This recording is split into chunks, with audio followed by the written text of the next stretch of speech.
Nigeria in terms of COVID-19 is 627, with 170 people recovered from this pandemic. 21 deaths has also been recorded from COVID-19 virus in Nigeria. Now to our discourse, which will be looking at an interesting topic, taking control of change, springing back to life for careers and businesses. You agree with me that this is a challenging time for careers and businesses across the world. How can we take control of change? How can we get our lives back? This pandemic, the last time we had such was over 100 years ago in 1918. With me to discuss this is a regular guest, Mr. John Wese, a strategic management consultant. Nice to have you, Mr. John Wese. Also, thank you once again. And like we did last week, Friday, our condolence once again to you at this trying time. Thank you. Losing your dad, I know that it can be a very challenging period for you. How's it been going so far? We're soaking it in. Like I tell everyone, we're soaking it in.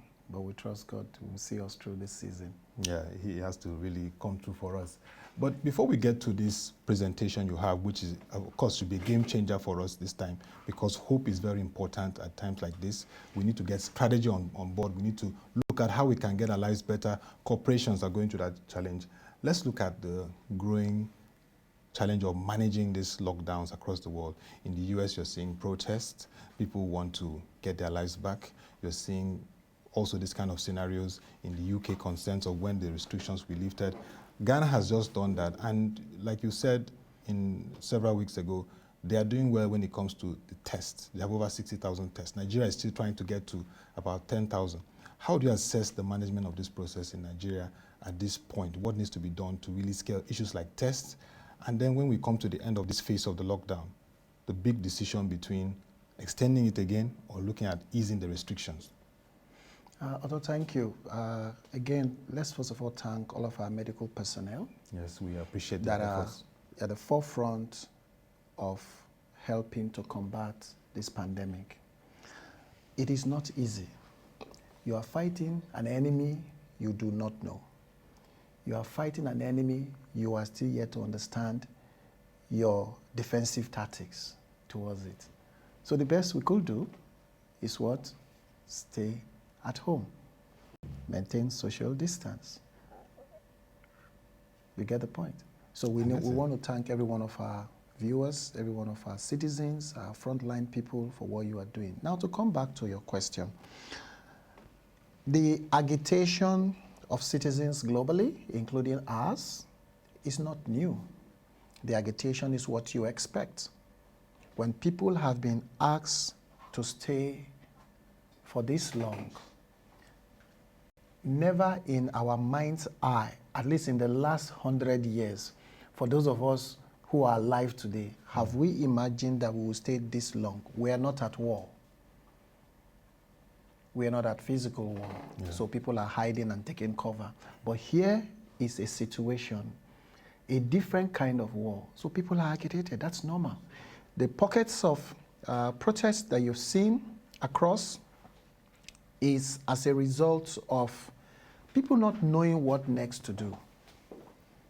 Because if people know what next to do, what will they do? They certainly will respond. A lot of us have been hedged home. People, anxiety are taking the best part of every one of us.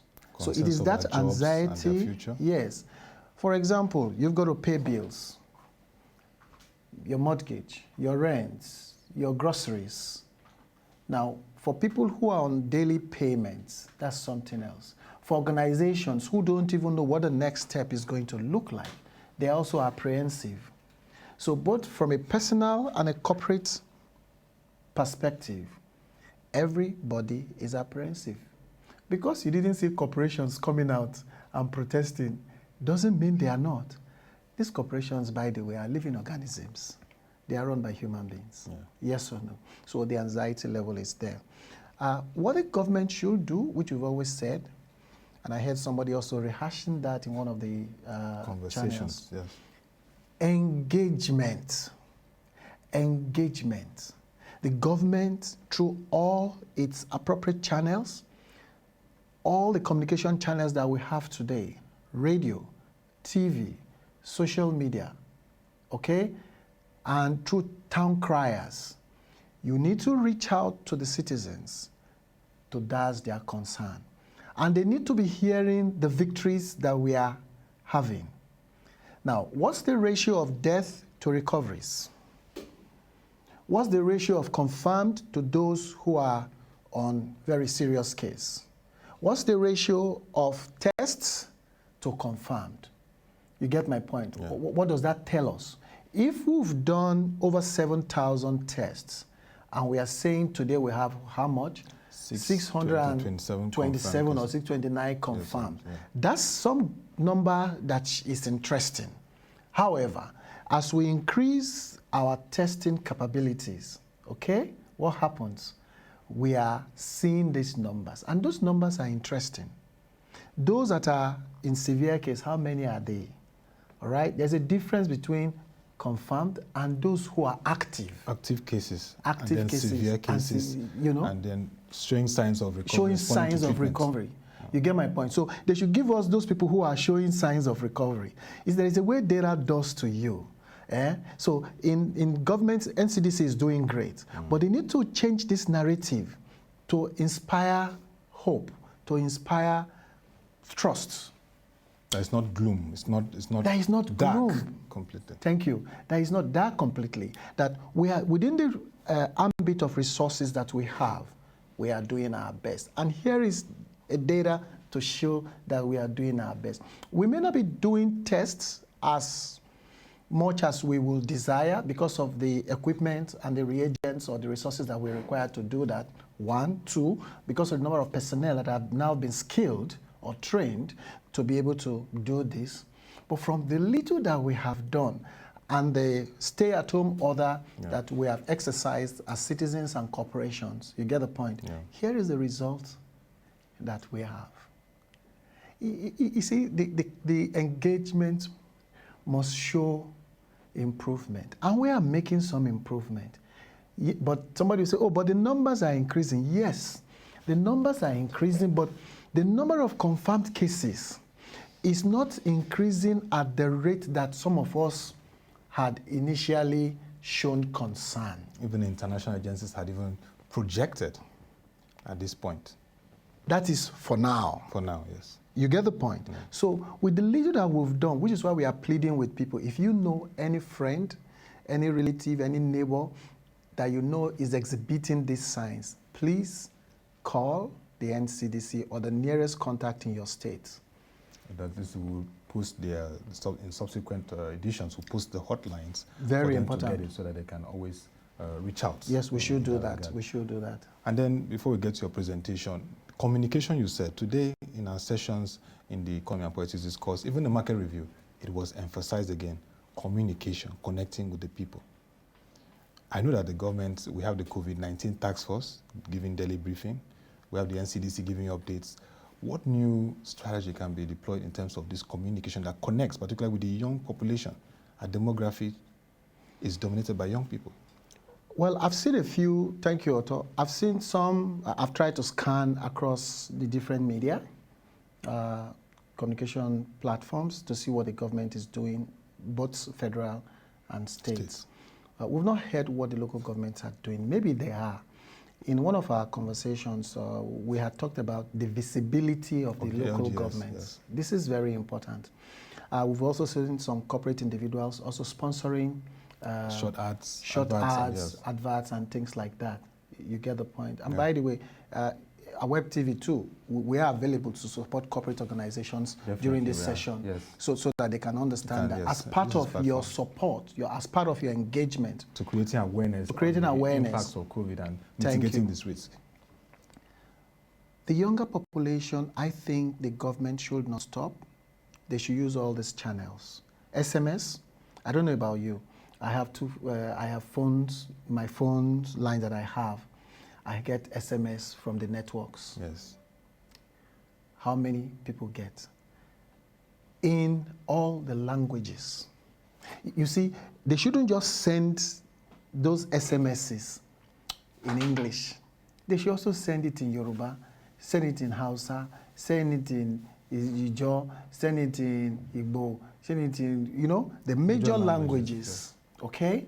Just send it so that people can can connect with what is happening. Some people can read Yoruba, but they can't read English. Some people can read Arabic, but they cannot, because for people in the north, a number of them can, because they all go to Arabic schools. Yes. All right? So we can craft those messages too in Arabic. You get the point, and still reach out to our citizens, especially the younger who are restless, especially the younger population. So that's what I think the government should do. So I also agree with our discussant in the morning, why government should shape this communication across the various demographics. Yeah, very important. Very important. So now let's get to this very interesting presentation that you have on taking control of change. It's springing back to life. Because post-COVID-19, we must get back to life. We must get things back. We must re-strategize. We must rethink new ideas of doing things.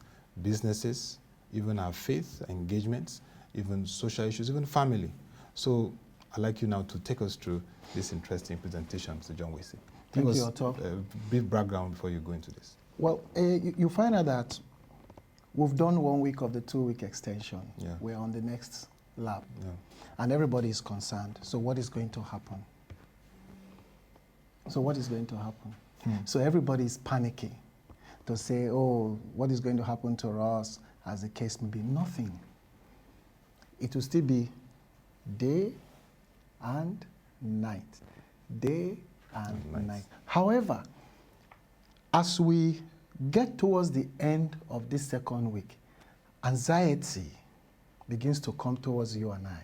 And that's what I want to share. How can you manage this anxiety? How can you get this done? Which is why I talk about taking control of change, springing back to life. You need to be looking to the future. I need to be looking to the future. The past has gone. That means a particular lifestyle, a particular social relationship has gone. Something new is taking place that requires you and I to respond. So the question is, how are you and I going to respond? How are we going to respond? So in this short presentation, I am hoping you'll be able to see what I am talking about. There's a guy, his name is called Jim Rohn. He was the first guy I heard about this statement. He says, we can't control the wind, but we have the power to adjust the sails. I heard this quote maybe about 1990 or 1995. Between 1990 and 1995 was when I heard this guy talk. He began to make me to see that the wind that is blowing now is what? The wind, the distress, the change that is taking place. Who is the sailor of this ship that the wind of change is blowing? We are all distressed. Who is the sailor, Otto? It's you and I. You are the sailor. I am the sailor. What is the wind? The wind is of what next? How am I going to manage my life, my firm, going forward? So the way you see this wind, this change, the way I see it, will determine how I am going to survive. So I am hoping that this short session I'm having with you will help you to see this change, this wind that is blowing, of what your next step should be. What should your future look like? How are you going to run it? How am I going to run mine? Will help you to take control of the change that is taking place and destiny, so that you can approach the next phase with a winner's image. So that you can approach the next stage from next week, hopefully, if the government decides to roll back the lockdown and adjust it a bit, so that you can look at it, I can look at it with what? With confidence. So that's exactly what I am hoping this will do. And I'm telling you that you should take control of your sail now. What is the sail? That's your life, the steps you want to take, That is what this sale is all about. And I'm saying that please, no one is going to shift this for you but me. We'll talk about taking control of change. And I'm trying to share with our people a small chart, a small tool I'm hoping you will use. This tool, if you check what I'm sharing with you now, there are 4 columns. And I'm hoping that you will be able to use this tool to manage what you are going through. You are concerned. You are distressed. I am distressed. What's our next steps? So I am hoping that if you follow carefully, you will be able to move from what is beyond your control to how you can manage your response and win. That's 1. 2, I am also hoping that you'll be able to leave the state of powerlessness, which you think you are currently unable to do, to a state of believing that you can make a difference. That's number 2. Number 3, I am hoping if you look at this tool carefully, you'll be able to move from fear to faith. Nothing makes life easier when you have enough information, or when you're able to look at the information before you and you'll be able to see the opportunities that are there. Number 3 or number 4, that you'll be able to move from the gloominess that seems to have pervaded the air to possibilities. That's how to take control of change. Above all, because we're in a state of uncertainty. We talked about vocalized leadership when we began. Leadership, yes. So if you use this tool carefully, you will be able to move from what? The state of uncertainty to opportunities. That's what this tool brings to us. So if you look at this tool carefully, it is saying, if you are going to take control of change, if you are going to take control of the wind that is blowing, there are 3 things you should identify, you should understand. The things you and I must accept. These are things I cannot change. These are things that are beyond my control. It has happened. That's 1. 2, there are things that I can negotiate, things I can influence. Otto, how many times? Every time you hear the word negotiation or influence, what does that tell you? It tells me trying to change the situation, trying to agree on a deal, try to bring my interest to bear. Good. Something. It then means you are involved with a conversation. You are involved with a party. With a party or more. Yeah. So if I am going to take control of change, what are the things within the circumstance, within this distress I am facing, I'm experiencing, that I can still influence? What are the things I can influence, or who are the things I can influence? Number 3, the things that are totally within my control as a person, as an individual, the things that are totally within my firm's control or within my team's control, in spite of the difference, in spite of the change, in spite of the wind of uncertainty, in spite of the seeming gloominess that is looking out there, in spite of the state of powerlessness I probably am in. We all are going through this. The government too is going through a state of uncertainty. They do not know so many things.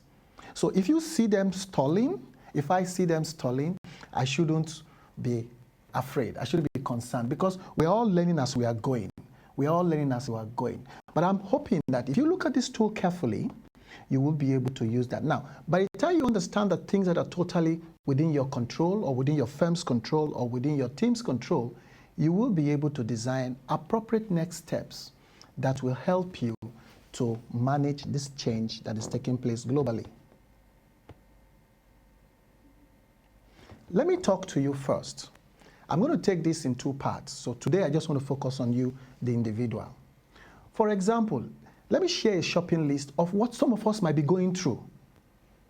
And this shopping list looks like this. The things that I must accept, the things that I am facing now, the things that you are also facing now. Loss of income.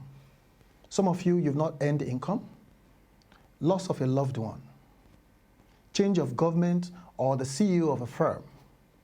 Loss of contract or projects. Failed examination. Maybe I've been diagnosed of a certain disease, cancer, HIV, or even COVID-19. Are these things that are probably I am going through now? Yours can be anything. Yours could be a loss of a relationship. Yours could be, oh, I wanted to get married, but this thing has stalled that. So it's a situation you have to accept. So you need to define, you need to list those things out that you cannot change. We've been asked to stay at home for the past 4 weeks. Can I change that? Can you change that, Otto? You cannot change that. So, but the next question is, what can I do? Will I remain powerless? Will I remain in a state of gloom? That's the question. And that's what this tool is trying to help you address, so that you can manage the change that you are faced with. So the things that you can negotiate. So you've got to list those things that you can negotiate. With this small shopping list, if you've lost your income, I want to probably visit that a little bit. Maybe your firm has asked you to go. Maybe your firm has said, we're closing down for now. So you haven't earned any income maybe from February, March, here is April again, or you are wondering, where am I going to get my income? What kind of income? The same way you are concerned is the same way your employer is concerned. If they've not earned anything. We didn't earn anything last month. Are we going to sit in that state? So the next question we'll be asking ourselves is, what can we do? What can we put in the place in order to find a way to generate income? You probably have lost your job as a result of this, and you are saying, what am I going to do? Now, I want to address you on an individual basis. First, you need to think about volunteering. Because when your organization asked you to go, it wasn't their joy, it wasn't their wish, but this has happened. They are all connection. They're partners. People who are supposed to give them opportunities to offer service, those services are not coming. The airlines are all shut down, for example. The restaurants, the hotels, they're all shut down. So, you need to think about volunteering as an individual in order to start getting yourself back. You need to be creative about the opportunities that are available. You need to list the real value you want to bring to the table and be humble about your offering. Your CV alone will not sell you. Your CV alone will not sell you. You need to understand the organization you are trying to pitch. Who do you know that will help you to do this? I'm going to stop here today and hope that when we come tomorrow, we'll look at what are those possible strategies and how can you list the things you can negotiate on an individual basis. Otto, this is just what I want to share. Very interesting presentation, and of course this is through the week, so we're going to be learning a lot from you. But what are the key takeaways in terms of the individual when it has to do with taking control of change and springing back to careers and even businesses? The key takeaways, Otto, is the things I cannot change, I must accept them. What are the things I need to list out that I can influence in order to help me take control of this change? Then lastly, what are the things that I am totally in control of? I must list the things that are causing me distress, but yet that are totally within my control, that I can use, okay? And use them. So you must document these things. Don't cram it, don't assume it, put them down in black and white, and let's see what will happen. Those are the key takeaways. And in developing this series, this very incisive series, what was the inspiration at this time? The inspiration is to let people that there is a new future. There's a brighter future ahead. The past is gone, the future is bright. That's the inspiration. The future is bright. We've got to look at it that way. That's the way I'm looking at it. The future is bright. And I need to take steps. That's the inspiration. There's a brighter future out there, and I'm out to go get it. Yeah, that's optimism, and there's a brighter future for us. Thank you. In that regard. What are your closing thoughts? You have closing thoughts today? Reflections? This is enough reflection for anyone to go home with. Yeah. I was looking forward to that. Those are your 2 nuggets. But this one is really This is deep. This, as you go back, I want to encourage you, sleep through this tool I just shared with you, and we can discuss more. And by the way, you can send your comments down to us. Maybe we could address 1 or 2 tomorrow. That's true. You can send your comments to WebTVNG on Twitter, and also questions, you can send them to #AskProShare. You can get more insights for this. And also, our special guest here, Mr. John Wesey, is on Twitter at John Wesey, JOHNWESEY, at John Wesey. He will be available also to engage in these discussions. Thank you very much, Mr. John Wesey. Thank you for the honor. We will continue this throughout the week, and definitely people will be inspired, people will be fired up. So when we get to this phase, we'll spring back to life in our careers and businesses. Amen. Thank you once again. Thank you. And that will be all for this edition of Strategic Management. You can join us to get further updates on our website, www.proshareng.com, and also market reports and analysis and stories. ProShare has packaged for you this period of the pandemic a platform that gives you up-to-date data and analysis on the impact of the pandemic on the global, African, and Nigerian economy. Log on to proshareng.com/COVID-19 and you'll get all the analysis you need.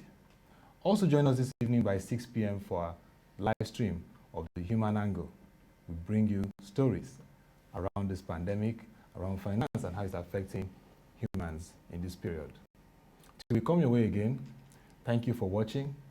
Have a nice day, but really, stay safe.